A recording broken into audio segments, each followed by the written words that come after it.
being here. Yeah, I just started, so. Okay. Thank you for being here. We appreciate you all being here, especially for our first one, our first clinic. It's so exciting. So I have Mr. Tex here with me. Tex is one of our new horses that we got from auction out in Texas. He has been a little more challenging than I thought he was going to be. So he won't let us catch him with a halter, but he's really good at looking at us, which tells me that he's at least willing to be caught to some extent. So what we're gonna do is I'm gonna drive him around in the round pen here. So I'm gonna make little circles here. He's gonna make big circles out there. And what this does is it kind of gets him cued into me. So I'm gonna tell him how fast to go, where to go, when he needs to turn around, and when he needs to stop, to kind of help us build up a relationship, to make it easier to have a relationship outside of the round pen as well. So when we drive our horses around, we call it lunging or round penning. We want to keep in mind what we call the drive line and his eyes. Those are going to be like our two key points to look for. So the drive line, he won't let me walk up to him, so I'll try my best to explain it. So he's got his front leg, and then where his front leg meets his body, he's got his elbow, just like we do, but his elbow ends up being like right up here by his armpit. So that's his drive line, is right where his elbow's at. The other thing we want to take into consideration are where he's facing with his eyes and his ears. His ears will usually face in the same way as his eyes, but not always. So I ideally want him looking at me the whole time. When he's stopped like this, he's got both eyes on me, which is ideal. That's what I want. And then ideally he will have two ears on me. He's kind of thinking about it, but he's got one that keeps checking in on me. So their ears are going to kind of move around to wherever they're thinking about. Sometimes he'll keep his eye on me while he's moving his ears. Sometimes he won't. Kind of depends on the horse and the situation. So ideally I want his eyes on me and his ears on me as well. Does that make sense to you guys? Okay. So when I want him to drive around, I'm going to point what direction I want him to go. This is my stick and string. I'm going to use it to help me. It just acts as an extension of my arm. So I'm going to point what direction I want to go, and then I'm going to kind of lean at him. The lean is what gets him to start moving, and it's what tells him through my body to go, okay? So this is direction. This is going to be the gas pedal. I'm going to take my stick and string and kind of hold it out to my side, and I'm going to start walking off to this side. He was really nice and polite and started going. He came and looked at me as soon as I stopped. So I'm going to restart now with my pressure. So I'm going to point, lean, walk, and then my next pressure is going to be to cluck. So I'm going to smooch or cluck at him. He got going, which was really nice. So now I'm going to relax my body a little bit. Most of the time we want him cantering. He already had an hour worth of cantering earlier, so I'm not going to push him too hard. If he wants to just trot, I'm going to let him trot for today.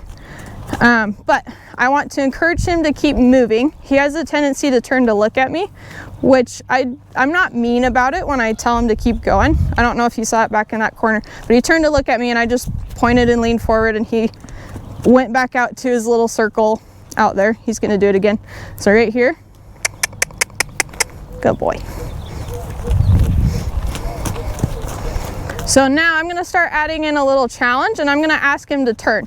So when I ask him to turn, I'm going to step in front of his drive line towards his nose, and then I'm going to take a step back. So the step in front kind of gets him to look at me, kind of like what he's doing right now, but I didn't ask him yet. And then the step back kind of invites him to turn towards me and to look in towards me.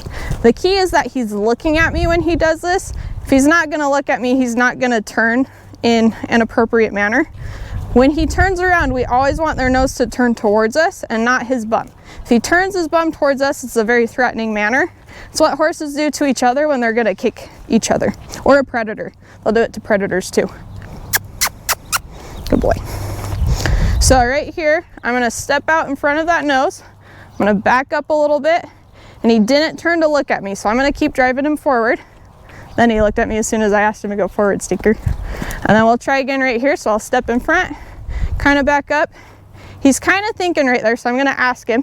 So then I change my whip hand as soon as he looks at me, meaning I shifted my stick and string to the other hand, and I lifted up and pointed as well. I probably should have pointed a little bit earlier, but sometimes my brain takes a minute to catch up with all the things I'm explaining. So I'll do it again. Right about here, he's willing to do it. I'm gonna kind of follow him right here. And then I'll just go through that same pressure, that pointing, that cluck. Then I'll use my stick and string if I need to.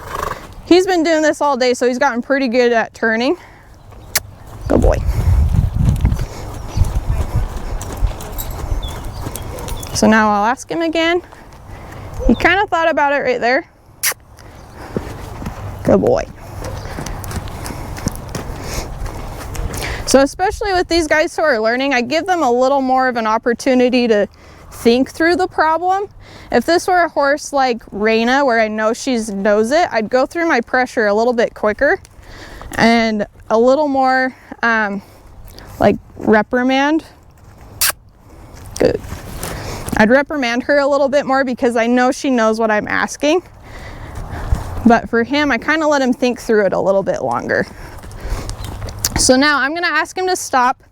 Ideally, what I'd like him to do is stop and walk up to me, but where he hasn't had a lot of training beforehand, he's probably not gonna do that. So as long as he turns to look at me, I'm gonna sit there and just let him look. The moment that he turns away from me, I'm gonna drive him around again. Just to teach him that when he looks at me, that's when he gets to relax. So right there, I don't know if you saw it, he kind of tipped his nose at me. So ideally, if we can build off of that, that's what we want. I'll see if he'll do it again. All right, there, he's kind of looking at me, so I'll step in front, then I'll back up. He swung his bum around and he's looking straight at me, which is awesome. Right now, I don't know if you guys can see it because you're behind him, but he's licking and chewing, so he's kind of going. That's an endorphin release for them, and it's a sign that they're starting to understand what we're asking or that they're happy. So, I got a handle on that. Could you redo that? what was that? A little. Sounds like he's munching on an apple or something. So right now, he just saw these guys come over, so he kind of spun his bum around a little bit more, and he's kind of paying attention to them, but he's still facing me with that nose, so I'm gonna let him sit there for a minute. He's got his ears back, and he's kind of like right in between like a relaxed and kind of a grumpy. To me, he looks a little more relaxed because he's got his head down. He's got his mouth nice and relaxed, and he's got like just his muscles in general are very relaxed. If they were like flat on his back, he'd be grumpy, but usually they're gonna show you additional signs to their ears. They're gonna hold a lot of tension in their body. They're gonna hold a lot of tension in their mouth, and they're gonna look stressed. It's like a person, you know, sitting there typing out a frustrating email. They're gonna be like, you know, they're gonna feel that way too, and they're gonna tell you that. So I'm gonna drive him around again. This time I sent him out to my right. This time I'm gonna send him out to my left, just to make sure that I'm sending him out pretty evenly. And if you have a really smart horse like mine, they'll figure out that you're gonna switch every time. So I try not to make it perfectly even. I try to keep it a little uneven and switch off. So sometimes I'll send out to the left and then to the left again, then I'll go right, then I'll go left, then maybe I'll go right. I try to mix it up because my horse figured out she was going to change every time, and she started to think about that beforehand, and so she would just know what direction to go. And it was a really hard and a really bad habit for me to break for her.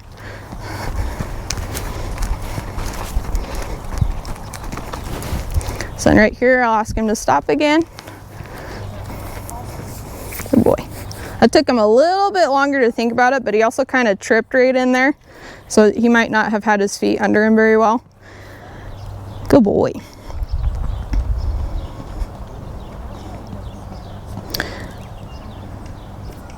So he's kind of watching over there. So right here, I'm gonna send him out because he wasn't paying super close attention to me. Good boy.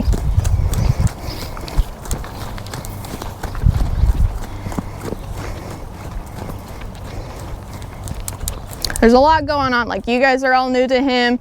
These guys are riding out there. These guys are riding over here.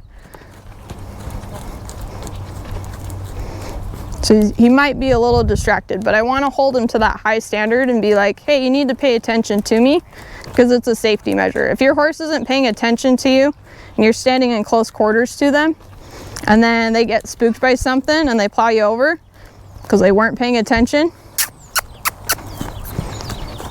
This is something that will help you with that.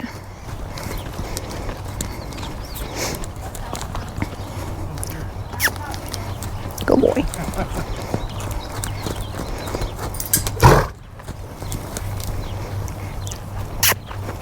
Good boy.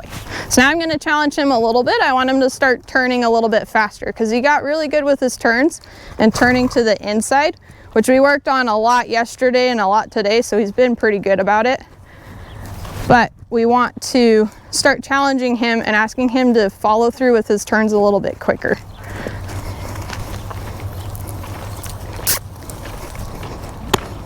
Good boy. So right there, I only smacked my stick and string once because that's when he started to turn, was after that one hit. I want to be nice and rhythmic with it. So I'll go 1 smack, 2 smack, 3 smack, 4 smack. That way, he's not just getting like 1 smack and then a little break, which would be a release. That can kind of confuse them. So horses primarily learn off of the release of pressure, meaning when we take away whatever kind of pressure we're doing, whether it's our hand, our body, our stick and string.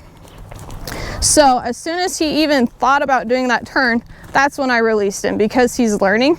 And again, if this were a horse that I knew a little bit better, had more training, then I might be a little more, I might have a little more of a reprimand for them and be like, no, you need to turn a lot faster than that.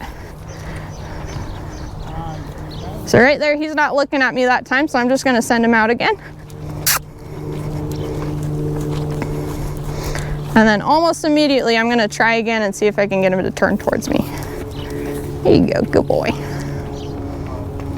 And then now we'll just hang out here for a second.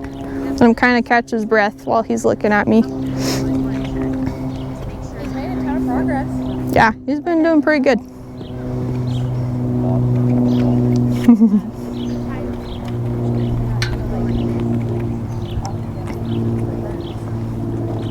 So with him, I don't know if you guys have noticed, he's been making a little bit of a smaller circle around me, especially like on this side. He doesn't want to go up on that fence. Normally I would push him to that fence and make him do nice big circles, but we've been having problems with him not wanting to come up to us. So I'm kind of letting him get away with it today because I want him to feel like he can come into my space a little bit more. Obviously not in a dangerous manner where he's like right here, right? But I just want him to feel comfortable and not feel like he's being pressured into coming up to me. Does that make sense? Okay. Do you guys have questions so far? I feel like I haven't asked that yet. Has he taken any progress in stepping towards you? A little bit, yeah. So yesterday I kind of played a little game with him. So what I was doing is I sent him out and then I asked him to stop, and then I was kind of facing away from him to take that pressure off of him, and then I stuck my hand forward and I just walked towards him. What he ended up doing was backing up a little bit. He let me get pretty close, but once he got to that fence, he had to commit to a turn a little bit, or I was just gonna walk into him. So he would turn one way or the other, and then I would just step in front of his drive line to make him stop again. Sometimes he'd turn around and he'd just take off, but I'd just slowly walk towards him again to try to get a little bit closer. I still wasn't able to pet him though, but I got pretty close a couple of times.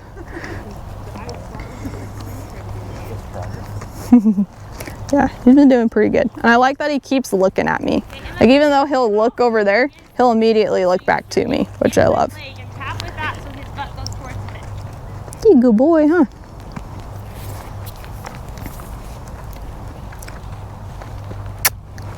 So I kind of thought right there he backed up a little as soon as I walked towards him.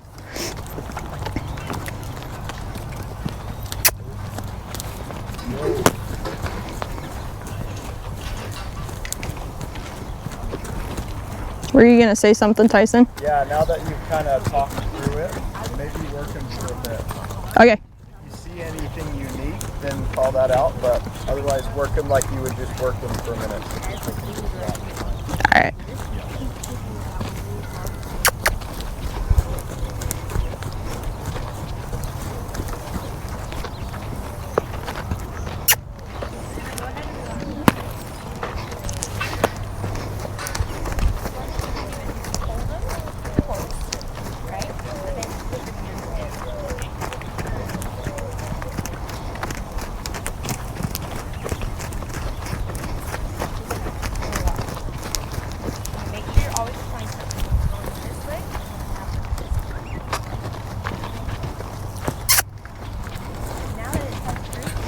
So right there, he kind of thought about turning, and then he wanted to walk back the direction we were already going. And part of that was that I didn't commit to the turn. I kind of released him a little bit too early. So that's part of why he wanted to just drive forward again instead of turning around. So I just mitigated that by taking another step and raising my hand up again. Good. And I see our bus.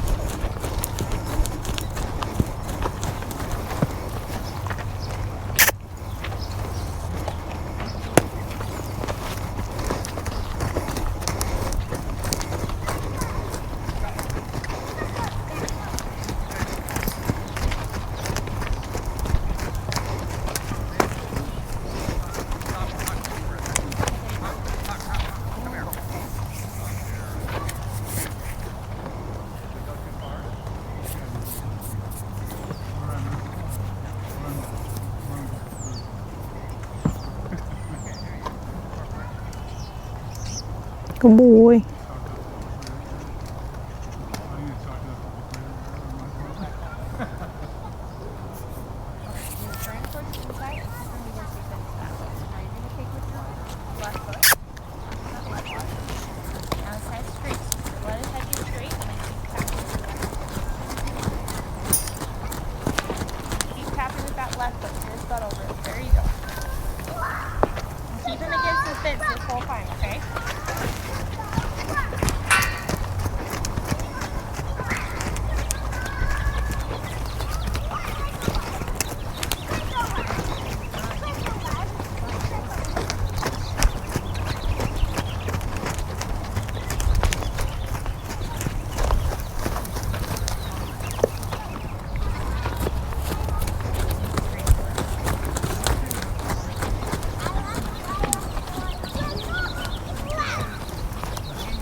Good boy.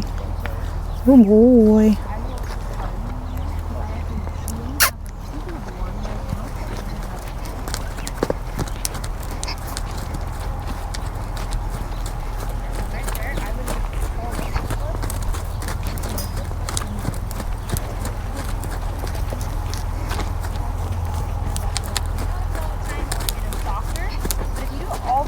Good boy. Right? Which can be like, if you already have your husband going, that way. So every time that he turns his nose out, I just ask him to turn around again so that he looks at me. And again, gives me those two eyes that I like to look for. Good boy. This way.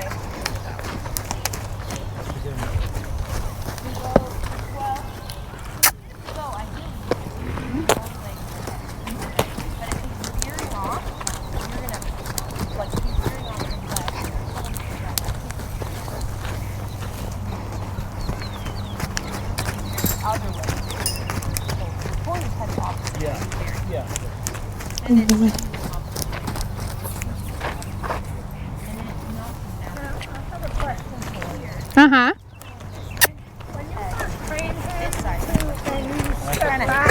Train him to stop like that. Good question. So the question was, how do I train him to stop when I take that step back? So initially what we do is we make the right thing easy and the wrong thing hard. So if he weren't going to stop, I would just keep driving him around and I'd make him work really hard. I'd make him pick up that canter so that he gets pretty tired. Horses can trot for a really long time, but they have to put in a lot more effort to be able to canter for a long time, and it takes a lot more energy. So I would just make him drive around pretty fast, good boy, until he's like thinking about stopping, and I want to reward that. So until he decides to stop and look at me. So I just keep asking over and over and over until he figures it out. Another thing that that adds to that is I step in front of that drive line. So I'm trying to catch his eye when I do that, meaning I make a shift in my body to make him look at me. Then when he looks at me, then I take that step back to hopefully draw him in and make him come to look at me. Does that make sense?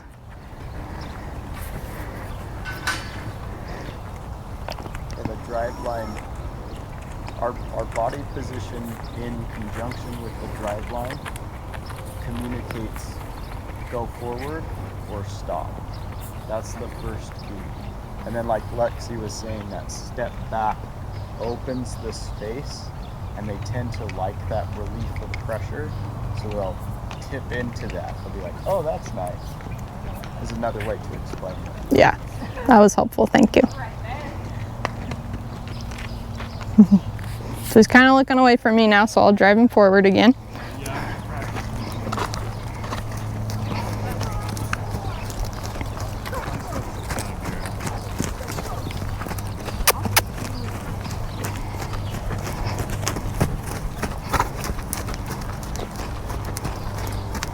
Pay attention now when Lexi asks for a change of direction or a stop.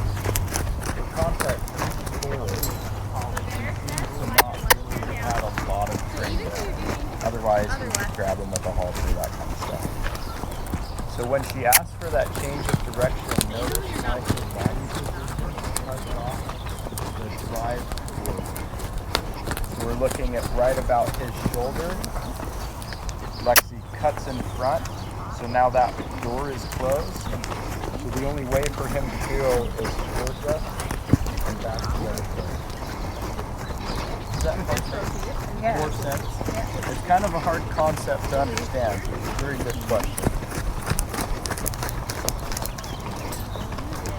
The angle that Lexi's taking right now is pushing him forward. If she were to point where he's walking towards, behind him. It's not straight at him, it's slightly behind to drive forward, and that's why he goes forward.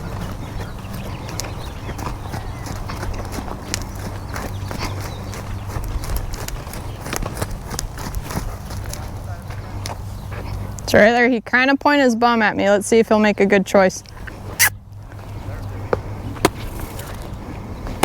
Good boy. Come on. Good boy. So I kind of walked up along that fence line and started walking a little more towards him so that I could get my stick and string around to the other shoulder to encourage him to move out a little bit better. And to really encourage his bum not to face me. And again, we worked on that a lot the last couple of days, so I'm really happy with him that he made the good choice and turned his face towards me instead of his bum. It's a level of trust, essentially, is what it is.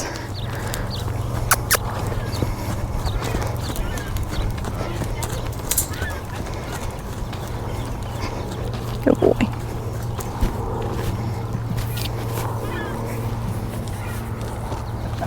He's like, turn around. That's what we call anticipation. Our goal is to have horses wait on us in the direction. We've done this enough that he's like, oh, I'm just supposed to go tight. That's what Lexi was talking about earlier, of why she'll change the direction and she'll go right a handful of times before going left to help mix it up. So he figured it out that time, so that's good. Yeah. He's smart. Or are we on time? Doing good. Any other questions? This is the exercise that we wanted to show you guys today. We'll continue to have a bunch more, and hopefully we'll get to see some more progress with the text as well. Good boy. So at what point will you correct him coming a little bit off of the round pen? Like when he gets too close? Is that something you correct in like the next session? Good question. So it kind of depends on the situation, right? I have a personal bubble that I will never let them in at any point. Questions? Oh, you're good. So the question was, when do I start correcting them when they come into my space? Whether it be this lesson, next lesson. And the answer is it kind of depends on the horse and it kind of depends on the situation. I will never let a horse that I don't trust within arm's length of me. So for him, like if he were to come up to arm's length, usually if you just stick your hand forward, they're like, oh, okay, I'll stop. If they keep coming into my space, I'll just gently tap them on the nose with my hand, or like right in between the nose and the eyes. And usually that just gets them out of my space, especially horses like Tex, where he's like, I don't want to come into your space. Like I try to be very quiet and very patient with how I correct them. And usually just that hand up and they'll be like, oh, okay. And they'll start to figure it out. So because he's like cutting the corners over here, like, I mean, he won't really get too close to you right at this point, but at what point will you make sure you're not cutting that corner? Good question. Once I can start catching him pretty consistently and having him follow me here in the round pen, that's when I'd start correcting him to push him to the back to the outside. That's pretty far off. Yeah. Will you repeat that question? Oh yeah, so the question was, then in turn, after he starts coming up to me, when do I start pushing him back to the fence line like I normally would? And again, the answer is kind of depends on the horse. Once I can start catching them and once they start following me in the round pen consistently, then I'll start pushing them back to the fence line in the round pen to create that space. I have another question. How often do you, I mean, how long and how often do you, like, train a horse like this? Good question.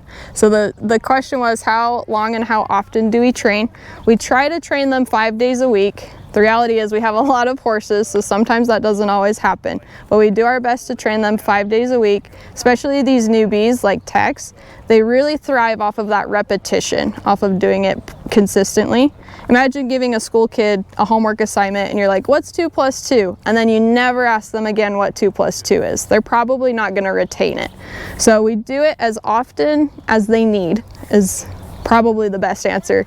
But we aim for 5 days a week with these guys to try to build up their confidence and help them retain what we're asking. And how long, like, per session? Good question. So each session lasts roughly an hour. Sometimes it's less, sometimes it's more, just depends on how far we get. Typically what I do is I have a goal for them for the day. So like for Tex today, his goal was just to have him take a few steps off of the fence line when I ask him to stop, and then turn around consistently. Those were the only 2 goals that I had for him today, and he made those goals pretty consistently within the first like 45 minutes of working him.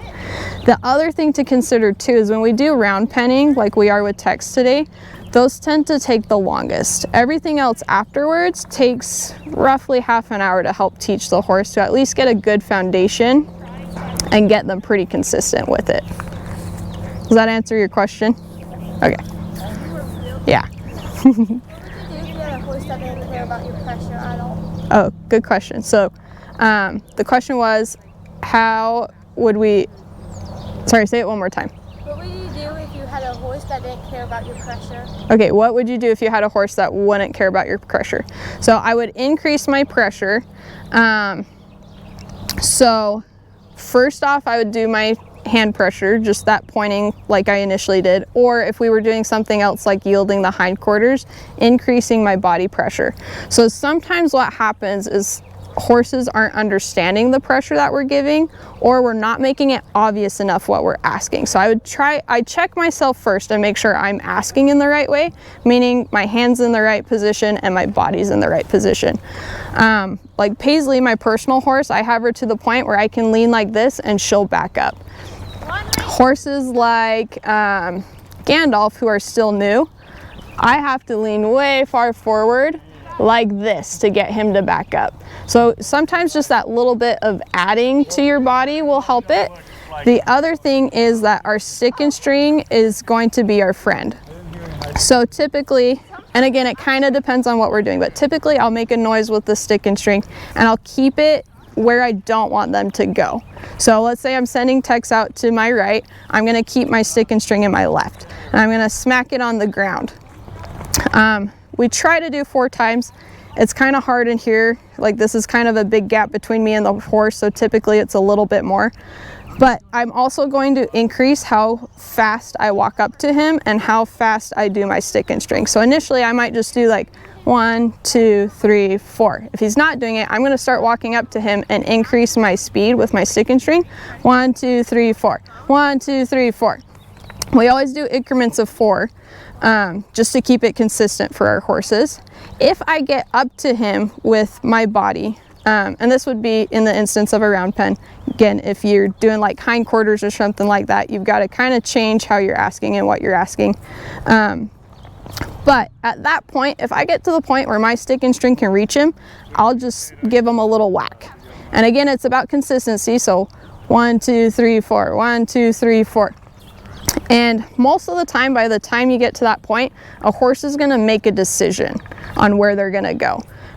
So just using Tex as an example, if I were up next to him and being like, come on buddy, let's go, and I was smacking him and he wasn't going, but he was at least maybe leaning in a direction or shuffling his feet in the direction I want him to go, I'd give him that release immediately. So then they start learning and they start putting 2 and 2 together of, if I don't listen when Lexi asked right here in the center off of so much as this, I'm gonna get a little whack later on down the road. So they'll start to figure it out on their own, but it's just about consistency and about increasing your pressure consistently. Does that make sense? Okay. Can you show an example, Lexi? Like, Tex is really touchy. Lexi's been very soft with Tex, and his departure is really calm. Show what increasing the pressure does as like an example of like, this is what will happen to any horse as you increase the pressure. Yeah. So, yeah, for sure. So I'm gonna ask him, I'll send him out just to my right so you guys can see pretty well. So I'd point, I'd do my cluck, and then I'm gonna increase my stick and string. So.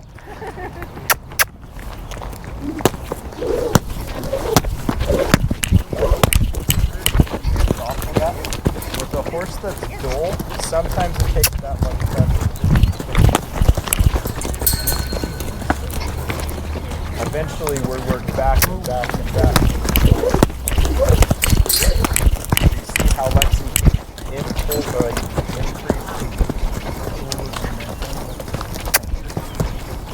Does that help? Sorry, Holly.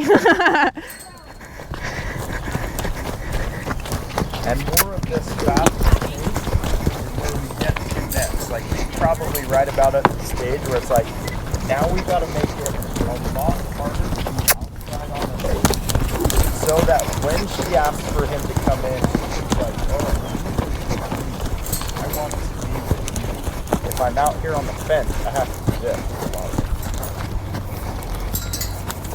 Oh, let's not run into him.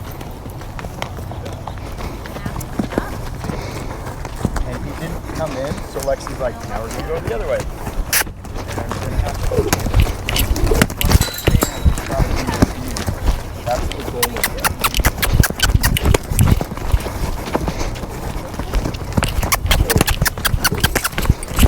Kind of thought about coming in. So like right there, he kind of didn't care. Oh boy. Right there, he thought about it. That's good. So, just like naturally, the horses have thinking, or that I have to protect myself to the right side of it. When you push them into that level, it's natural for them to be like, oh, right? Be careful right there, hon, because he can't see you very good, okay? Thank you. And then kind of bring them back out of Good boy. when we're releasing the pressure. And start kind of hunting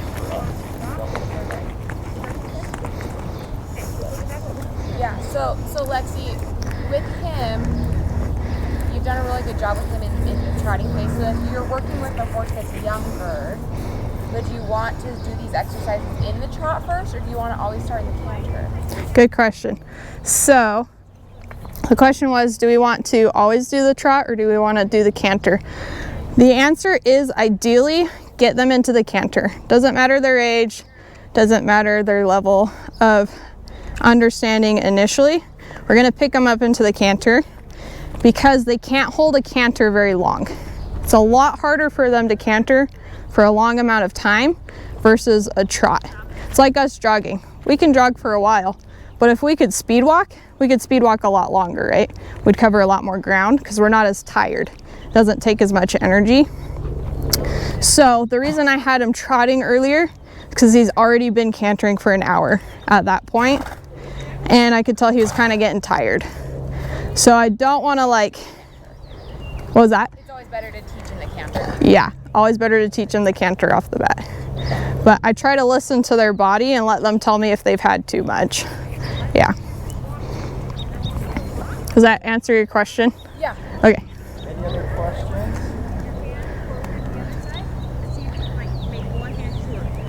Okay. Good boy. Need to go let. Thank you.